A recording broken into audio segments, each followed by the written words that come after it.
Assalamualaikum dan salam sejahtera untuk semuanya. Kali ini saya akan menceritakan sebuah kisah mistis yang tak biasa. Cerita tentang seorang tukang becak sederhana di Pekalongan, yang hidupnya berubah mendadak setelah bertemu seorang penumpang misterius. Penumpang itu bukan manusia biasa, melainkan sosok perempuan bergaun hijau yang menyimpan rahasia laut dan kekuatan mistis. Rezeki yang datang terlalu mudah, bayangan yang muncul di malam hari, dan panggilan dari dunia lain. Semuanya akan membuat bulu kuduk merinding. Bersiaplah menyelami kisah tukang becak kaya mendadak, ketika yang naik ternyata Dewi Lanjar. Sebuah cerita horor penuh misteri, rezeki, dan janji yang tak bisa dihindari. Malam itu langit Pekalongan berawan. Angin laut berhembus lembab membawa aroma asin dan amis yang khas. Lampu-lampu jalan di sekitar pelabuhan Selamaran berkelip lemah. Sebagian mati, sebagian redup tertelan kabut tipis. Di ujung jalan pelabuhan, duduk seorang lelaki tua bersarung kumal di atas becak cat hijau tuanya yang sudah pudar, menunggu penumpang yang mungkin tak akan datang. Dialah Pak Darto, tukang becak yang sudah 30 tahun menggantungkan hidupnya dari roda tua itu. Setiap malam ia mangkal di dekat pos jaga pelabuhan. Waktu sudah lewat jam 10 malam tapi Pak Darto belum mau pulang. Biasanya ia baru menutup hari jika sudah dapat 1 atau 2 penumpang terakhir. Upahnya tak seberapa tapi cukup untuk membeli beras dan tempe buat istrinya di rumah, Bu Sarti, yang sabar menunggu di gubuk kecil belakang pasar. Malam itu sepi, hanya terdengar bunyi rantai kapal yang bergoyang, dan sesekali suara ombak memukul batu pemecah gelombang. Pak Darto menguap pelan, memeluk tubuhnya yang digigit angin laut. Ia hampir memutuskan untuk pulang ketika dari kejauhan terlihat sosok seseorang berjalan perlahan mendekat. Langkahnya ringan seperti tak menyentuh tanah. Pak Darto menajamkan pandangan. Sosok itu seorang perempuan. Ia mengenakan kain panjang berwarna hijau tua dan kerudung tipis yang menutupi sebagian wajahnya. Di bawah cahaya lampu jalan yang redup, kulitnya tampak pucat berkilau seperti mutiara. Tubuhnya tinggi semampai, langkahnya anggun dan tenang, membuat udara di sekitar seolah ikut membeku. "Permisi, Pak." Suaranya lirih, tapi jelas. "Bisa antar saya ke arah pantai sana?" Pak Darto mengerutkan kening. "Pantai, Mbak. Tapi jam segini, di sana cuma jalan buntu, paling cuma batu karang dan pasir. Mau ke rumah siapa?" Perempuan itu tersenyum samar. "Sudahkah antar saja? Nanti saya kasih ongkos lebih." Nada suaranya halus tapi entah kenapa membuat bulu kuduk Pak Darto berdiri. Namun karena sopan dan tak ingin menolak rezeki, saya mengangguk. "Baiklah, Mbak, silakan naik." Perempuan itu duduk di bangku becak dengan gerakan perlahan, seolah tidak ingin kainnya tersentuh debu. Pak Darto mulai mengayuh becaknya. Roda berderit pelan menembus kabut. Semakin jauh mereka melaju, suasana semakin sunyi. Lampu-lampu pelabuhan makin jarang, berganti dengan pohon bakau di kanan kiri jalan. Udara terasa makin dingin, dan entah mengapa, roda becaknya terasa berat seperti melawan arus air. Pak Darto sempat melirik ke belakang. Perempuan itu hanya diam memandangi laut yang mulai tampak di kejauhan. Matanya menatap jauh, seolah menyimpan sesuatu yang dalam dan asing. "Biasanya jam segini udah nggak ada orang lewat sini, Mbak. Apa nggak takut sendirian?"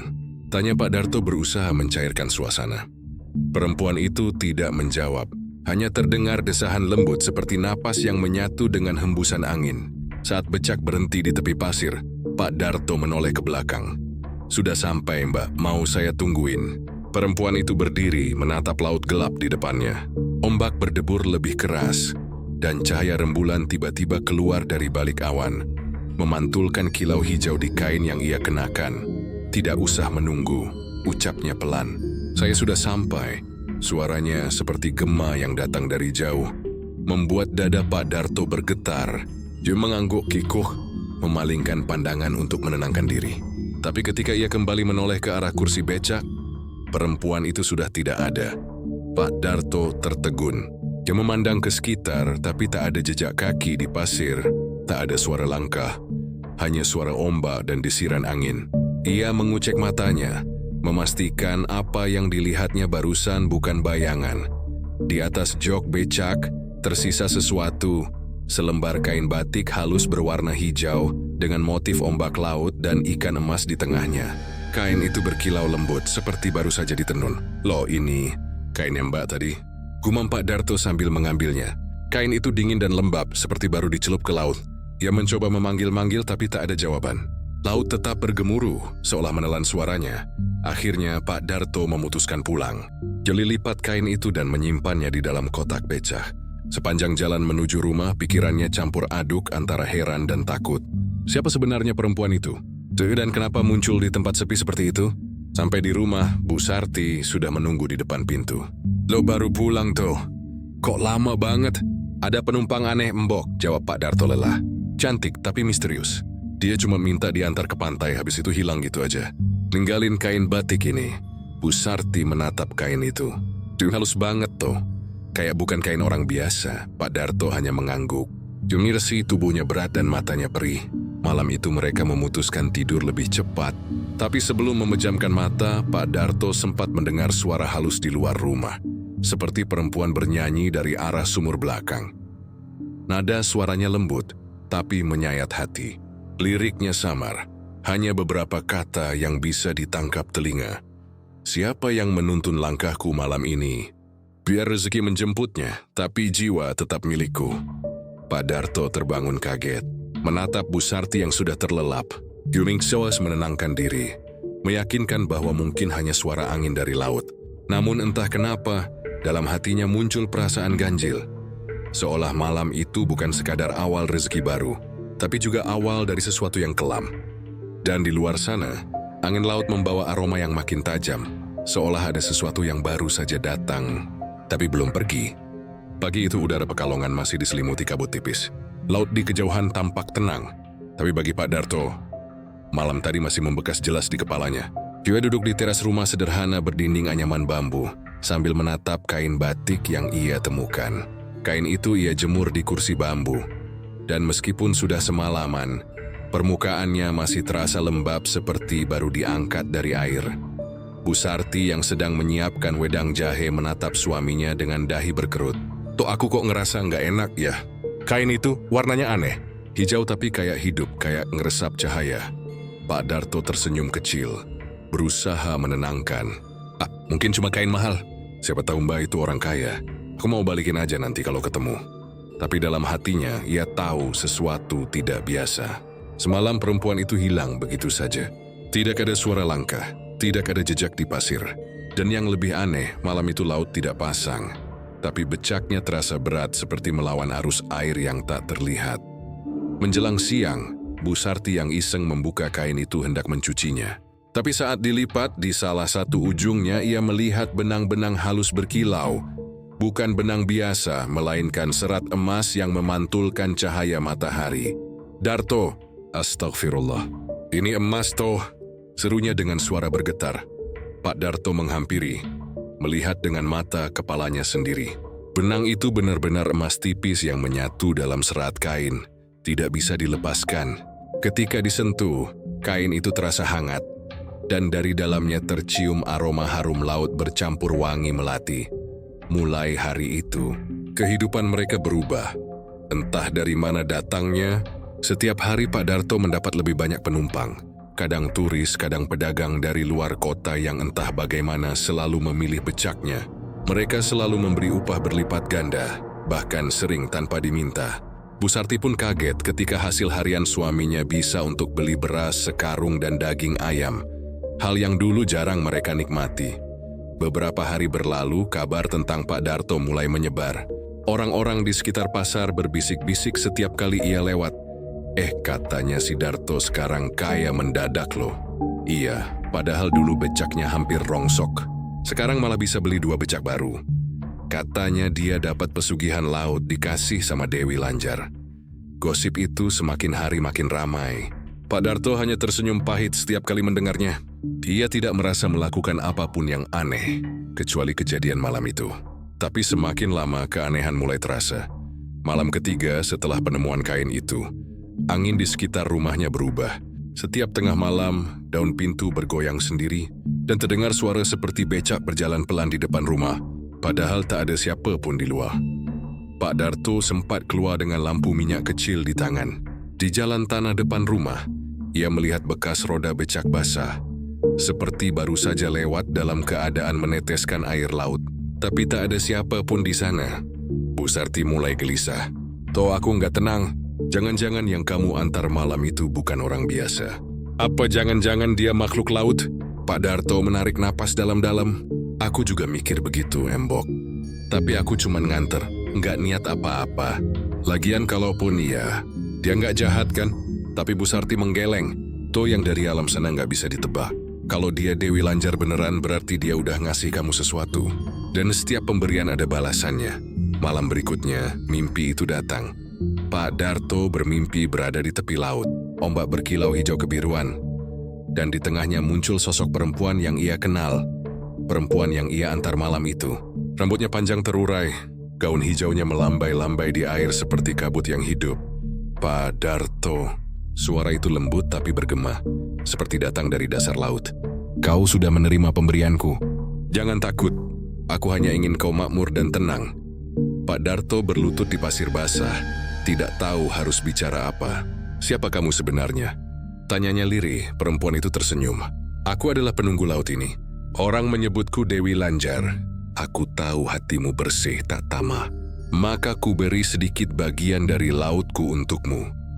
Ia mengangkat tangannya, dan tiba-tiba dari ombak muncul becak tua Pak Darto. Tapi kali ini berkilau seperti perak, seolah hidup. Suara roda berderit pelan, mengiringi nyanyian angin laut. Tapi ingat, lanjut suara itu lembut namun tajam. Setiap pemberian laut akan kembali ke laut. Saat waktunya tiba, kau akan kujemput sendiri. Pak Darto terbangun dengan tubuh basah kuyup. Baju dan rambutnya lembab. Dan di lantai kamar terlihat pasir halus berserakan. Bu Sarti terkejut melihat suaminya. Ya Allah, Darto. Kamu tidur di mana? Basah semua. Pak Darto gemetar, suaranya parau. Aku mimpi, Embok. Tapi rasanya nyata. Aku ketemu dia lagi. Katanya dia Dewi Lanjar. Bu Sarti hanya bisa memeluk suaminya sambil menahan tangis. Di luar rumah, angin laut bertiup pelan membawa suara aneh. Seperti tawa perempuan yang menyatu dengan debur ombak. Sejak hari itu, setiap malam Jumat, suara becak itu terdengar lagi. Tapi kali ini, dari kejauhan warga mulai melihat siluet perempuan berbaju hijau duduk di atas becak Pak Darto, melintas perlahan di jalan kampung menuju arah laut. Dan setiap kali itu terjadi, air sumur rumah Pak Darto berubah asin, seolah laut datang menjemput dalam diam. Hari-hari berikutnya hidup Pak Darto berubah, seolah dunia berbalik arah. Becaknya yang dulu nyaris rongsok kini dicat baru, mengilap dan tampak gagah. Setiap hari ia selalu mendapat penumpang, bahkan di jam-jam sepi sekalipun. Tidak ada hari tanpa uang. Dalam 2 minggu, ia sudah bisa melunasi hutang warung sembako, membeli emas kecil untuk istrinya, dan memperbaiki atap rumah yang dulu bocor. Namun di balik semua itu, sesuatu yang ganjil mulai terasa. Setiap pagi, Bu Sarti membersihkan rumah seperti biasa, tapi sekarang lantai dapur kadang basah padahal tak ada air yang tumpah. Kadang terdengar bunyi langkah pelan di belakang rumah, seperti seseorang berjalan tanpa alas kaki di lantai bambu. Dan yang paling membuat merinding, air sumur mereka berubah rasa menjadi asin, seolah laut menyusup sampai ke pekarangan rumah. Darto, ucap Bu Sarti suatu pagi, sumur kita sekarang asin. Kamu enggak merasa ini aneh? Pak Darto yang sedang mengelap becaknya hanya menatap kosong. Mungkin air tanahnya tercampur air laut. Rumah kita kan memang enggak jauh dari pantai. Bu Sarti menghela napas. Jelius suaminya hanya menenangkan diri. Tapi malam-malam belakangan terlalu banyak tanda yang tak bisa dijelaskan. Kain batik yang ditinggalkan perempuan itu masih disimpan di dalam lemari bambu mereka. Bu Sarti sesekali membukanya. Entah kenapa merasa tertarik oleh motifnya yang seolah hidup. Di dalam motif ombak yang bergulung, ikan-ikan kecil tampak seperti bergerak jika diperhatikan lama. Warnanya tidak pudar sedikit pun, bahkan semakin cerah. Suatu malam saat lampu teplok hampir padam, Bu Sarti melihat sesuatu di dalam kain itu. Di antara lipatan batik, tampak cahaya kecil berwarna keemasan. Berdenyut pelan seperti jantung yang berdetak. Ia spontan menutup kain itu dan menyimpannya lagi. Tapi sejak malam itu, ia mulai bermimpi buruk. Dalam mimpinya, ia berdiri di pantai dengan angin kencang menerpa wajah. Dari laut muncul perempuan berbaju hijau dengan rambut panjang berkibar. Perempuan itu memanggil namanya dengan suara lembut. Tapi di balik lembut itu terasa ancaman yang halus. "Sarti, suamimu sudah menerima berkatku. Jangan halangi rezekinya, biarkan dia tetap datang padaku." Bu Sarti terbangun dengan keringat dingin. Dalam kegelapan, ia menatap suaminya yang tidur nyenyak di sebelahnya. Tapi di telinganya suara perempuan itu masih terngiang. Keesokan paginya, Pak Darto bercerita bahwa ia kembali bermimpi tentang laut. Dalam mimpinya, ia duduk di becaknya dan mengayuh di atas air, mengantar penumpang-penumpang tanpa wajah. Dan di ujung ombak, Dewi Lanjar menunggu dengan senyum samar. Dia bilang rezeki ini akan terus datang asal aku nggak menolak panggilannya, kata Pak Darto pelan, seolah mengaku dosa. Bu Sarti mematung. "Panggilan apa tuh?" Katanya. "Tiap malam Jumat aku harus ke pantai. Cuma duduk sebentar, lihat laut. Nanti rezeki lancar lagi." Bu Sarti menatap suaminya dengan wajah ketakutan. Tunescari itu bukan panggilan rezeki. Itu jebakan. Tapi Pak Darto sudah tidak bisa diyakinkan. Dia terlalu terbuai oleh perubahan hidupnya. Ia merasa berutang budi pada sosok misterius itu. Ia mulai percaya bahwa semua ini hanyalah keberuntungan dari pertolongan tak terlihat, bukan sesuatu yang jahat. Malam Jumat itu, seperti dijanjikan, Pak Darto berangkat ke pelabuhan yang membawa bunga melati dan kain batik itu. Lalu duduk di pinggir dermaga. Angin laut bertiup pelan, tapi suasana terasa berat. Ombak bergulung perlahan, dan di tengahnya tampak kilau hijau samar, seperti cahaya yang memantul dari dasar laut. "Terima kasih," gumam Pak Darto ke arah laut. "Saya cuma tukang becak, nggak punya apa-apa. Tapi kalau ini jalan rezeki saya ikhlas." Tiba-tiba dari balik ombak terdengar suara lirih. "Jaga batikku, Pak Darto. Itu tanda pengikat antara dunia darat dan laut. Jangan sampai hilang karena disitulah hidupmu terikat." Pak Darto menoleh, tapi tak ada siapapun. Laut kembali gelap dan tenang.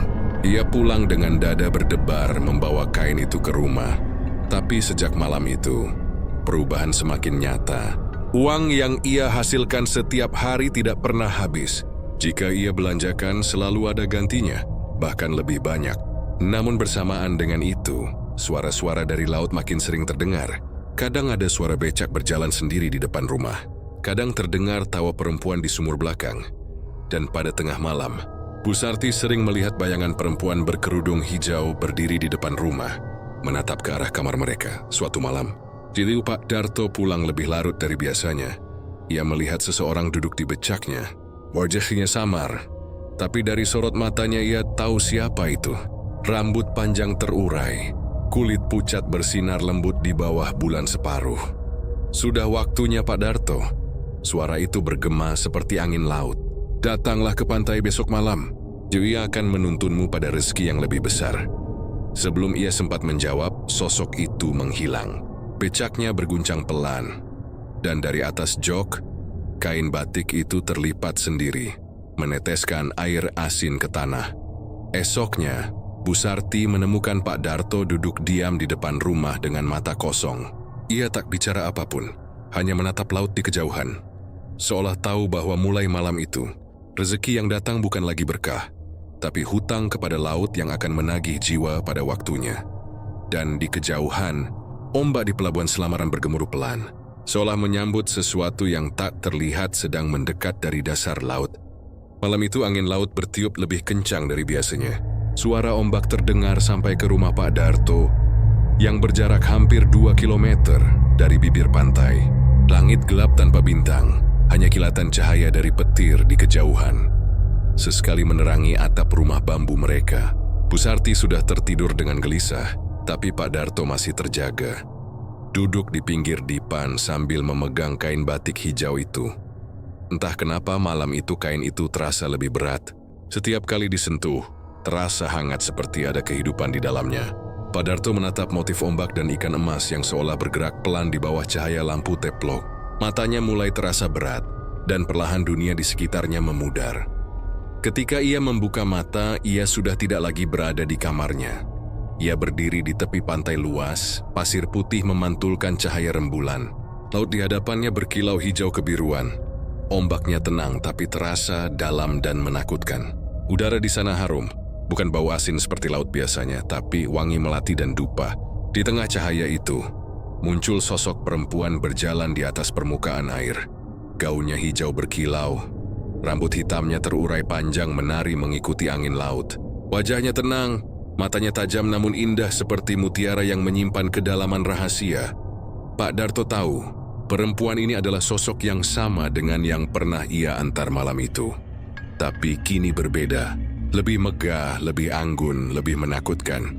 "Selamat datang kembali, Pak Darto," ucapnya lembut, suaranya menggema seperti datang dari dasar samudra.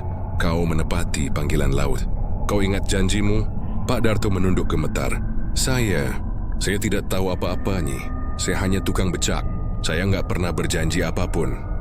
Perempuan itu tersenyum, senyum yang indah tapi dingin. "Kau tidak perlu mengucapkan janji, karena kau sudah menerimanya. Kain itu pemberianku sudah jadi pengikat. Kau menerima rezeki dari lautku, maka separuh dari dirimu kini milikku." Pak Darto ingin berlari, tapi kakinya tak bisa digerakkan. Pasir di bawahnya berubah menjadi air, dan perlahan tubuhnya tenggelam setengah. Dari kejauhan terdengar suara tawa halus bercampur dengan bisikan ombak. "Jangan takut," lanjut perempuan itu. "Aku tidak akan menyakitimu. Aku hanya kau ingin memberi lebih banyak dari yang kau minta. Kau ingin hidup senang? Aku bisa berikan kekayaan, tanah, rumah besar, apapun yang kau mau. Tapi satu hal, jangan menolak panggilanku ketika laut memanggilmu." Air laut mulai naik, menyentuh lututnya. Di permukaan air, muncul benda-benda berkilau, emas, batu permata, uang logam kuno, bahkan sebilah keris kecil yang ujungnya berpendar. Semua berputar di sekelilingnya seperti pusaran rezeki yang menunggu diambil. Namun, di balik itu Pak Darto melihat sesuatu di dalam laut. Bayangan hitam seperti tangan-tangan panjang yang bergerak perlahan, menunggu kesempatan untuk menariknya ke dalam. Ia berteriak, tapi suaranya lenyap ditelan angin. Perempuan itu mendekat, menyentuh bahunya dengan lembut. Sentuhan itu membuat tubuhnya dingin seketika. "Tenanglah, Darto," katanya lembut. "Kau hanya perlu percaya. Dunia darat akan memberimu penderitaan, tapi laut akan memberimu kemakmuran. Tinggal pilih, ingin hidup biasa-biasa saja atau hidup makmur sampai akhir nafasmu." Pak Darto menatap mata perempuan itu. Ada sesuatu di dalam pandangan itu. Indah, memukau, tapi juga menjerat. Dalam hatinya ia merasa seperti sedang dihipnotis. Tiba-tiba suara keras menggema dari arah belakangnya. Seperti azan, tapi lirih dan jauh. Suara itu membuat bayangan laut berguncang. Wajah perempuan itu berubah marah. Mata hijaunya menyala tajam. "Dia memanggilmu," ucapnya dengan nada kecewa. Perempuan darat itu terlalu banyak berdoa. "Tapi tak apa, aku sabar. Setiap yang milikku akan kembali padaku." Ombak besar datang tiba-tiba menelan semuanya. Tubuh Pak Darto terlempar ke dalam air dingin yang gelap. Ia berusaha berenang, tapi arusnya menarik ke bawah. Dalam gelap itu, ia melihat wajah Dewi Lanjar menatapnya dari kejauhan, dengan senyum samar yang menyimpan janji dan ancaman sekaligus. Ketika ia tersadar, tubuhnya sudah di lantai kamar. Baju dan rambutnya basah kuyup, dan kaki kasurnya penuh pasir. Bu Sarti berdiri di pintu, wajahnya pucat. "Darto, kamu kenapa? Basah semua. Dari mana?" Pak Darto tak bisa menjawab. Ia hanya menatap istrinya dengan mata kosong, lalu memeluk kain batik yang entah bagaimana sudah berada di sebelahnya. Malam itu, Bu Sarti mencoba mengeringkan kain itu di dekat tungku api. Tapi api yang menyentuh kain itu tiba-tiba padam sendiri, seperti disiram air. Dari dalam kain tercium aroma laut yang kuat, dan suara lirih seperti seseorang berbisik. Laut sudah menandainya, tak ada jalan kembali. Bu Sarti ketakutan menutup kain itu rapat-rapat dan menyimpannya di dalam peti kayu. Tapi ketika ia berbalik, Pak Darto sudah duduk di depan jendela, menatap ke arah utara, ke arah laut dengan tatapan kosong yang jauh. Di luar, angin malam meniup lembut. Dari arah pantai samar terdengar suara roda becak berderit pelan. Suara itu datang mendekat, berhenti tepat di depan rumah mereka, lalu menghilang begitu saja. Dan di dalam mimpi Pak Darto malam itu, perempuan bergaun hijau kembali tersenyum sambil berbisik, "Rezeki dari laut tidak datang tanpa jiwa. Bersiaplah Pak Darto, waktumu sudah dekat." Sejak malam mimpi itu, kehidupan Pak Darto berubah drastis. Rezeki yang datang padanya tidak lagi biasa. melainkan melimpah tanpa usaha yang nyata. Becaknya selalu penuh penumpang, dagangan istrinya selalu laris manis, bahkan beberapa tetangga yang membeli sayur atau ikan darinya terkadang secara misterius meninggalkan uang lebih banyak daripada harga barang. Pak Darto mulai membeli perabot baru, memperbaiki rumah, bahkan membangun gudang kecil di belakang rumah. Semua tampak wajar bagi tetangga yang iri sekaligus kagum. Namun bagi Bu Sarti, perubahan itu terasa mengerikan. "Darto, aku nggak nyaman dengan semua ini," ujarnya suatu sore sambil mengupas sayur. "Semua datang terlalu mudah. Kamu nggak capek? Kayak ada yang ngatur semua." Pak Darto hanya tersenyum. Emboh, mungkin ini rezeki karena kita sabar dan jujur. Lagi pula siapa yang tahu dari mana datangnya? Yang penting keluarga kita cukup, kan?" Namun malam harinya, tanda-tanda ganjil mulai muncul. Suara roda becak berderit di depan rumah terdengar tanpa ada yang mengayuhnya. Pak Darto bangun membuka pintu, tapi jalanan kosong. "Ini pasti angin, Darto," kata Bu Sarti sambil menenangkan suaminya. Tapi jantungnya berdetak kencang. Bau asin laut tiba-tiba memenuhi udara kamar mereka. Tak hanya itu, malam-malam berikutnya, Pak Darto kerap bermimpi kembali bertemu Dewi Lanjar. Dalam mimpi itu, ia berada di atas becak yang meluncur di atas air laut. Dari kejauhan muncul puluhan orang yang tak dikenal. Mereka tersenyum tapi wajahnya samar. Menatapnya dengan pandangan menuntut. "Ambillah, Pak Darto," suara Dewi Lanjar terdengar. Lembut tapi mengandung ancaman. "Ini rezeki yang lebih besar. Ambil semua yang kau mau. Tapi ingat, setiap pemberian punya harga. Jangan pernah menolak panggilanku." Pak Darto bangun berkeringat. Tubuhnya basah, dan lantai kamar terasa lembab seperti baru dicelup air. Kain batik hijau yang selalu ia simpan kini mengeluarkan aroma laut yang menyengat, seolah ingin menuntunnya kembali ke pantai. Keesokan harinya, kekayaan Pak Darto semakin nyata. Ia bisa membeli tanah murah dari tetangga, menambah becak baru, dan membayar hutang orang lain di desa. Semua seolah jatuh ke tangannya tanpa ia rencanakan. Tetapi seiring bertambahnya kekayaan, kutukan mulai terasa. Bu Sarti mulai sering sakit, pusing tanpa sebab, dan beberapa kali terlihat seperti menatap sesuatu yang tak terlihat. Anak-anak tetangga berbisik bahwa mereka melihat bayangan hijau berdiri di jendela rumah Pak Darto saat malam.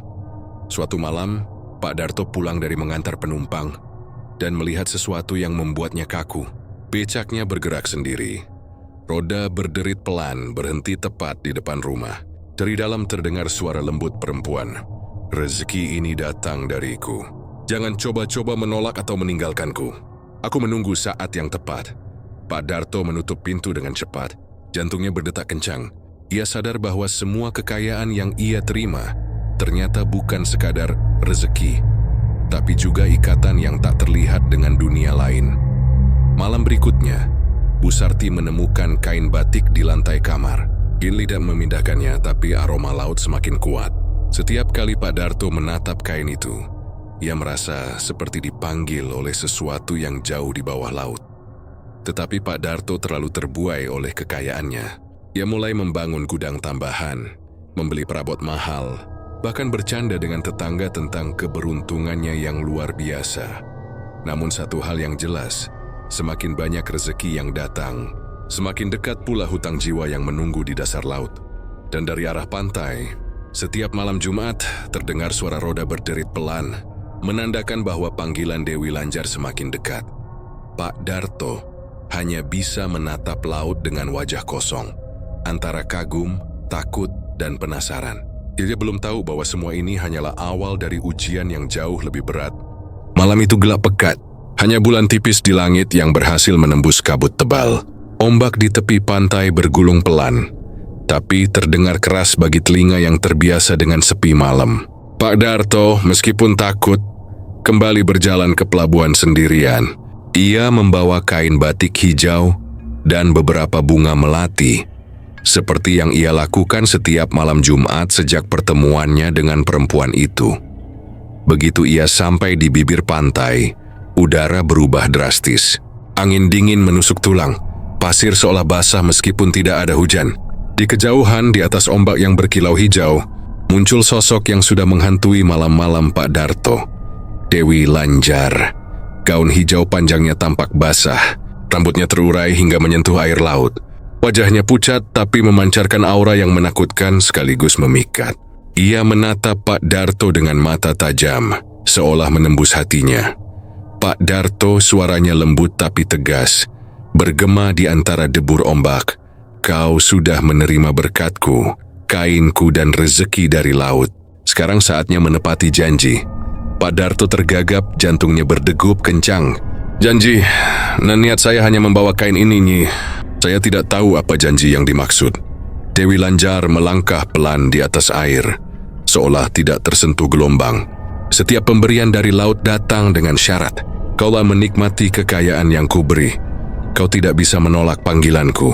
Suatu saat kau akan menemaniku di dasar laut dan itu adalah takdirmu. Pak Darto menelan ludah.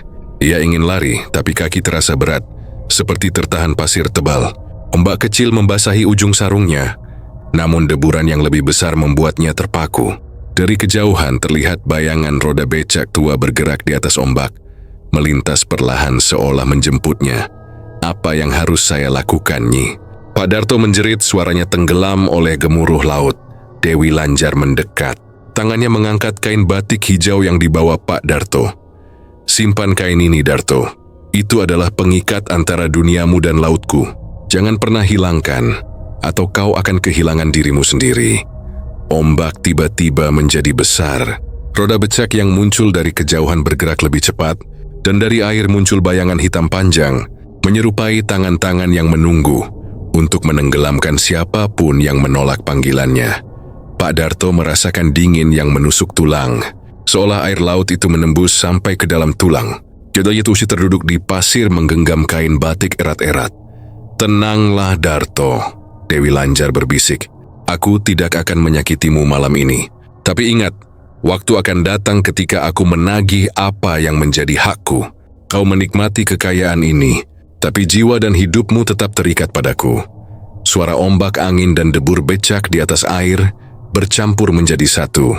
Pak Darto menutup mata dan mengucap doa pelan. Ia merasa ada kekuatan yang jauh lebih besar dari dirinya menatap langsung ke dalam hatinya. Ketika ia membuka mata, Dewi Lanjar sudah menghilang. Ombak tenang kembali, kabut perlahan menipis, dan roda becak yang bergerak di atas air lenyap begitu saja. Hanya tersisa kain batik di tangannya, basah namun hangat. Pak Darto pulang dengan langkah gemetar. Di rumah Bu Sarti menatapnya dengan wajah cemas. Tuh, kau terlihat berbeda malam ini. Apa yang terjadi di pantai? Pak Darto hanya bisa terdiam memegang kain batik itu erat. Ia tahu malam itu bukan sekadar ritual biasa. Ia baru menyadari bahwa kekayaan yang ia terima selama ini datang dengan harga yang belum bisa ia bayangkan sepenuhnya. Di luar, angin malam membawa suara samar roda becak berderit lagi. Kali ini terdengar lebih dekat. Debur ombak di pantai pun terdengar seperti bisikan. Waktumu akan datang, Pak Darto, dan aku menunggumu di dasar laut. Sejak malam itu, Pak Darto semakin waspada. Setiap langkahnya terasa diikuti, setiap suara roda di kejauhan membuatnya tersentak. Ia menyadari bahwa kekayaan yang datang terlalu mudah bukan sekadar keberuntungan. Itu adalah panggilan dari dunia lain yang tidak bisa dihindari. Sejak malam janji di tengah ombak, kehidupan Pak Darto tidak lagi sama. Kekayaannya bertambah setiap hari. Tapi bersamaan dengan itu, ketegangan dan kengerian mulai merayap masuk ke rumah mereka. Bu Sarti mulai jatuh sakit secara misterius. Kulitnya pucat, tubuhnya lemas, dan napasnya kadang berbau amis seperti aroma laut. Setiap kali Pak Darto menatapnya, ia merasa seperti melihat bayangan seseorang di belakang istrinya. Tapi saat menoleh, tidak ada apapun. Suatu malam, ketika hujan turun tipis dan angin bertiup ke arah rumah bambu mereka, terdengar suara geretan roda becak di luar jendela. Pak Darto membuka pintu, namun hanya kabut tebal dan angin yang menyambutnya. Tidak ada bekas kaki, tidak ada bayangan, hanya suara roda yang berputar pelan di atas tanah basah. Ini sudah keterlaluan, To, ujar Bu Sarti dengan suara serak. Aku merasa ada sesuatu di rumah kita. Aku takut. Pak Darto hanya bisa mengangguk. Di dalam hatinya ia tahu apa yang datang bukan lagi sekadar rezeki, tapi sesuatu yang menagih. Keesokan harinya, seorang kiai kampung datang ke rumah mereka. Ia membaca doa-doa panjang. membakar kemenyan dan meneteskan air suci ke setiap sudut rumah. "Ini bukan penyakit biasa," kata kiai itu. "Ada arwah yang mengikuti keluargamu. Darto, rezeki yang datang terlalu mudah itu pemberian dari alam lain. Dan setiap pemberian ada harga yang harus dibayar." Pak Darto gemetar. "Apa yang harus saya lakukan, Kiai?" Kiai itu menatap dalam-dalam ke matanya. "Kau harus mengembalikan apa yang kamu terima. Itu kain batik, kekayaan yang melimpah, semuanya adalah ikatan dengan Dewi Lanjar. Jika tidak, bukan hanya hartamu yang hilang, tetapi keselamatan keluargamu juga terancam." Sejak itu, hal-hal ganjil semakin sering terjadi. Air sumur berubah menjadi kehijauan dan berbau amis. Suara tawa perempuan terdengar dari arah dapur, dan bayangan hijau kadang muncul di jendela kamar. Malam-malam mereka dipenuhi teriakan hewan yang tak tampak, aroma laut yang masuk ke rumah tanpa ada angin, dan suara roda becak yang berderit tanpa pengayuh. Anak-anak tetangga berbisik bahwa mereka melihat perempuan berpakaian hijau duduk di becak yang melintas di jalan kampung menuju pantai. Walaupun Pak Darto sendiri tidak pernah melihatnya langsung di siang hari. Bu Sarti menangis malam itu, memeluk suaminya. "Tuh, kita harus hentikan ini. Rezeki yang terlalu mudah membawa malapetaka." Pak Darto menunduk, memandang kain batik yang kini tergulung di ujung dipan. John tahu, setiap malam Jumat panggilan Dewi Lanjar semakin dekat. Dia menikmati kekayaan yang diberikan. Tapi hatinya mulai dipenuhi ketakutan akan hutang jiwa yang menunggu di dasar laut. Dan di kejauhan, dari arah pantai, suara roda becak berderit lagi, lebih keras dan jelas daripada sebelumnya, seolah mengatakan, "Aku menunggumu. Waktumu akan tiba." Malam itu, Pak Darto menyadari sesuatu yang tak bisa ia elakkan. Rezeki yang datang terlalu mudah bukanlah berkah semata. Itu adalah pintu menuju dunia lain, di mana kekayaan dan keselamatan keluarganya berada di tangan Dewi Lanjar. Malam Jumat itu datang dengan hujan tipis dan angin laut yang menusuk tulang. Pak Darto bersama Bu Sarti dan Kiai Kampung berjalan menuju bibir pantai dengan hati berdebar. Di tangan Pak Darto tergenggam kain batik hijau. Masih hangat meski telah disimpan beberapa hari. Kiai membawa kemenyan, air suci, dan beberapa doa yang ditulis di daun lontar. "Darto, malam ini kau harus ikhlas," kata Kiai itu tegas. "Apa yang datang dari laut harus dikembalikan ke laut. Jangan ragu, jangan takut. Jika engkau setengah hati, akibatnya lebih buruk." Pak Darto mengangguk pelan. Selama berminggu-minggu, ia menikmati kekayaan yang diberikan. Namun sekarang ia merasakan tanggung jawab yang menakutkan. Arwah yang menghantui keluarganya semakin nyata. Dan setiap malam, suara roda becak berderit di depan rumah seolah menuntut sesuatu. Setibanya di pantai, ombak bergulung pelan. Kabut tipis menutupi garis horizon. Kiai memulai doa sambil membakar kemenyan. Asapnya menari di udara malam, berbaur dengan aroma asin laut dan melati dari kain batik. Pak Darto duduk di pasir basah, menatap kain batik. Tiba-tiba dari laut muncul cahaya hijau lembut, seperti lampu di dasar air. Bentuknya samar, tapi mata yang tajam memandangnya. Dewi Lanjar muncul kembali. "Kau kembali, Pak Darto." Suaranya lembut tapi penuh wibawa. "Kau membawa apa yang menjadi milikku?" Pak Darto menunduk. "Ini kain batik, Nyi. Dan semua harta yang saya terima saya kembalikan. Saya mohon sekoloskan warga saya dari gangguan." Dewi Lanjar tersenyum tapi senyum itu membawa hawa dingin. "Kau tahu risikonya, Pak Darto. Memberi terlalu banyak, kehilangan terlalu sedikit, atau sebaliknya. Apakah kau siap menghadapi akibat dari pilihanmu?" Pak Darto mengangguk. Tanpa ragu, ia melempar kain batik ke ombak. Kain itu terbang di udara, berputar beberapa kali, lalu tenggelam ke dasar laut. Saat itu, suara roda becak berderit semakin keras. Terdengar seperti bergulung di atas ombak. Angin malam mengguncang tubuh mereka, tetapi Kiai terus membaca doa. Tiba-tiba, ombak tinggi muncul, menyapu kaki Pak Darto dan Bu Sarti. Dari dalam gelombang, terdengar suara Dewi Lanjar, "Hidup dan mati, dunia dan laut, semuanya terikat. Kau berani mengembalikan pemberianku. Aku menghormati itu.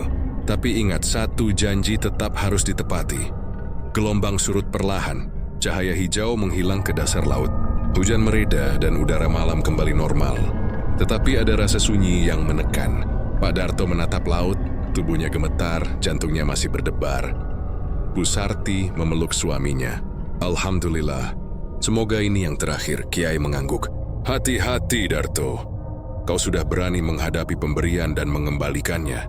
Tapi janji di dunia lain tetap mengikat. Ingat selalu, jangan sombong dengan kekayaan yang kau miliki. Malam itu, Pak Darto pulang dengan langkah berat. Dia sadar bahwa kekayaan yang pernah datang terlalu mudah adalah pintu menuju kutukan dan janji yang harus ditepati. Keluarganya selamat, tetapi ketakutan tetap menghantui setiap malam. Di pantai, ombak berbisik lirih, seolah Dewi Lanjar masih menatap, menunggu saatnya. Roda becak berderit sekali lagi dari kejauhan, lembut tapi menakutkan, sebagai pengingat bahwa dunia manusia dan dunia laut kini terikat oleh satu nama, Pak Darto. Beberapa bulan setelah ritual pengembalian, kehidupan Pak Darto perlahan kembali normal. Kekayaan yang diterimanya sebelumnya tidak lagi berlebihan. Ia hanya memiliki cukup untuk kebutuhan keluarga dan hidup sederhana. Namun setiap malam Jumat, rasa takut dan was-was tetap menghantui. Bu Sarti selalu memastikan pintu terkunci rapat dan lampu tetap menyala.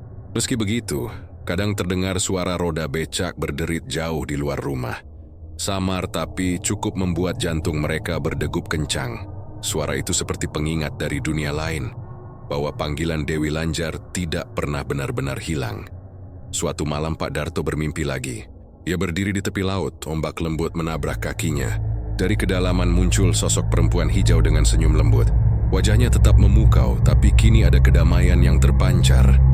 Pak Darto, suara Dewi Lanjar terdengar, lembut namun tegas. Kau telah menepati janji. Kau mengembalikan apa yang menjadi milikku. Rezeki yang kau terima telah dikembalikan. Hatimu dan keluargamu masih utuh. Pak Darto menunduk mengucap syukur. Terima kasih, Nyi. Saya hanya ingin keluarga saya selamat. Dewi Lanjar tersenyum lagi. Hidup di dunia manusia penuh ujian. Kau telah belajar bahwa kekayaan yang datang terlalu mudah selalu membawa konsekuensi. Ingatlah, jangan serakah dan jangan melupakan asal-muasal rezeki. Seiring ucapan itu, sosok Dewi Lanjar perlahan menghilang, bercampur dengan kilau ombak di bawah rembulan. Udara malam kembali sejuk dan sunyi. Pak Darto membuka mata, dan kini ia merasakan ketenangan yang belum pernah dirasakan sebelumnya. Keesokan harinya, kehidupan keluarga Pak Darto tetap sederhana, tetapi damai. Dia kembali mengayuh becak, melayani penumpang dengan jujur dan tidak terburu-buru mengejar kekayaan. Setiap kali ia melihat laut, hatinya bergetar, mengenang pengalaman yang pernah menakutkan namun juga memberi pelajaran. Bu Sarti tersenyum, memandang suaminya dengan lega. Tuh, aku rasa kita bisa hidup tenang sekarang. Pak Darto mengangguk. Dia tahu bahwa dunia lain tetap ada di luar sana, menunggu siapapun yang melupakan batas antara manusia dan alam mistis. Tapi ia juga tahu, dengan ketulusan dan kehati-hatian, manusia bisa tetap selamat. Dan dari kejauhan, angin laut berbisik lembut, membawa aroma melati dan asin laut yang samar. Suara roda becak yang dulu menakutkan kini hanya terdengar seperti kenangan. Semua panggilan dari laut telah berakhir, setidaknya untuk Pak Darto dan keluarganya. Akhirnya, kehidupan kembali normal, damai dan penuh hikmah.